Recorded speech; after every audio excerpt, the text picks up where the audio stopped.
ရန်ကုန်မြို့ကလုံချင်းအိမ်လေးတစ်လုံးမှာကိုမင်းတို့မိသားစုနေထိုင်ပါတယ်။ကိုမင်းအဖေကစီးပွားရေးလုပ်ငန်းရှင်။ကိုပြည့်သူကနေမှာအရာရှိဖြစ်တောင်းကျနေပြီးကိုမင်းနဲ့မိဘနှစ်ပါးကတော့ရန်ကုန်အိမ်မှာတူနေကြပါတယ်။ကိုမင်းရဲ့အမေဒေါ်သီတာကရန်သဘောကောင်းပြီးပျော်ပျော်နေတဲ့သူပါ။ဒါပေမဲ့ဒီနေ့မှာတော့ကိုမင်းရဲ့အခန်းထဲမှာထူးဆန်းတဲ့ဖြစ်ပျက်တစ်ခုစတင်ခဲ့ပါတယ်။ညစနိုက်ခွဲလောက်မှာကိုမင်းရဲ့အိပ်ပျော်နေရကနေရုတ်တရက်လန်နိုးလာပါတယ်။အခန်းမကိုကြည့်လိုက်တော့ဒေါ်သီတာမျက်နှာတည်ကြီးနဲ့မတ်တက်ရက်ပြီးကိုမင်းကိုစိုက်ကြည့်နေပါတယ်။မေဘာဖြစ်လို့လဲလို့မေးပြီးမဲ့ဘာမှပြန်ဖြေပဲကို့အခန်းကိုပြန်လျှောက်သွားပါတယ်။ကိုမင်းနောက်ကလိုက်သွားတော့အမေကအိတ်ခမ်းထဲမဝင်ပဲလားလာဆောင်ဘက်ကိုထွက်သွားတာတွေ့လိုက်ရပါတယ်။ဒါပေမဲ့အိတ်ခမ်းထဲဝင်ကြည့်လိုက်တော့အမေကဂရီပေါ်မှာအိပ်ပျော်နေတာကိုတွေ့လိုက်ရပြန်ပါတယ်။ကိုမင်းကြောက်လန့်ပြီးကို့အခန်းကိုပြန်ပြေးခဲ့ရပါတယ်။နောက်ရက်တွေမှာလည်းအလားတူဖြစ်ပျက်မျိုးတွေကြုံလာခဲ့ရပါတယ်။ကိုမင်းက TV ကြည့်နေတော့အမေကအခန်းဝမှာလာရက်ပြီးဘာသာစကားတစ်ခုနဲ့တိုးတိုးရွတ်နေတာမျိုးတွေကိုမင်းကိုစိုက်ကြည့်ပြီးပြုံးပြတာမျိုးတွေကြုံရပါတယ်။ဒါပေမဲ့အမေကတော့ပုံမှန်အတိုင်းပါပဲ။တဖြည်းဖြည်းနဲ့အမေရဲ့ပြုမှုတွေပြောင်းလဲလာပါတယ်။အရာမနဲ့စောစောထားပြီးတမင်းဟင်းချက်တဲ့အမေက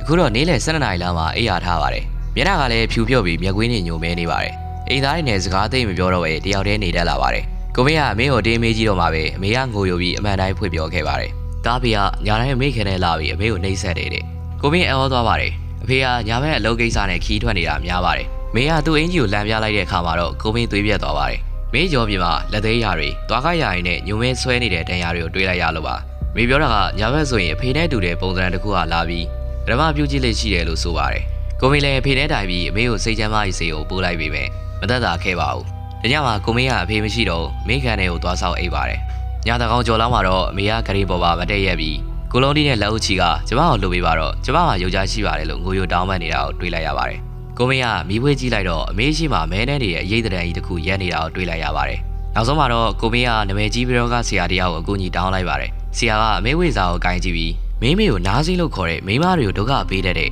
မကောင်းဆိုးဝါးတစ်ကောင်ဘူးကန်နေတာမင်းဖေရောင်စားပြီးညာတိုင်းလာနောက်ချက်နေတာလို့ပြောပါတယ်။ဆရာကမကြီးစီသို့မဟုတ်ဖာလာစီ3စီကိုမန်းမုတ်ပြီးအမေကိုကြွေးခိုင်းပါတယ်။အမေကအတင်းငင်းဆန်ပြီးရုန်းကန်ပြီးမဲ့ကိုမင်းကအတင်းချုပ်ပြီးပါဇက်ထဲထည့်ပေးလိုက်ပါတယ်။အဲ့ဒီနောက်9ရက်တိတိအိမ်မှာအသားငါရဲသေးစာရှောင်ကြည့်ပြီးဖျားတရားလှုပ်လိုက်မှပဲအမေကပုံမှန်ပြန်ဖြစ်သွားပါတယ်။ဆရာပြောပြချက်အရအရင်လားကမင်္ဂလာဆောင်တစ်ခုမှာဆွေမျိုးတစ်ယောက်ကအမေကိုမုတ်ကြွေးခဲ့ပြီးအဲ့ဒီmomentမှာမကောင်းဆိုးအောင်ထည့်ပေးလိုက်တာဖြစ်ပါတယ်။ကိုမင်းကဖျားတရားကိုင်းဆိုင်ပြီးပတိစိတ်လေးရှိလို့သာသူ့ကိုဖျားကအမေရောင်ဆောင်ပြီးတတိပေးခဲ့တာဖြစ်ပါတယ်။အဲ့ဒီတတိပေးချက်သာမရရင်အမေကအသက်ပါဆုံးရှုံးသွားနိုင်ပါတယ်။ကဲပရိသတ်ကြီးဒီနေ့ဒီဆက်ပေးခဲ့တဲ့အမေကို6လက်တော့ညနေဧည့်သည်ဆိုတဲ့ဖြစ်ရမယ်တဲလေးရေပေါ်ဇလန်လေးကိုနားဆင်ပြီးတဲ့အချိန်မှာ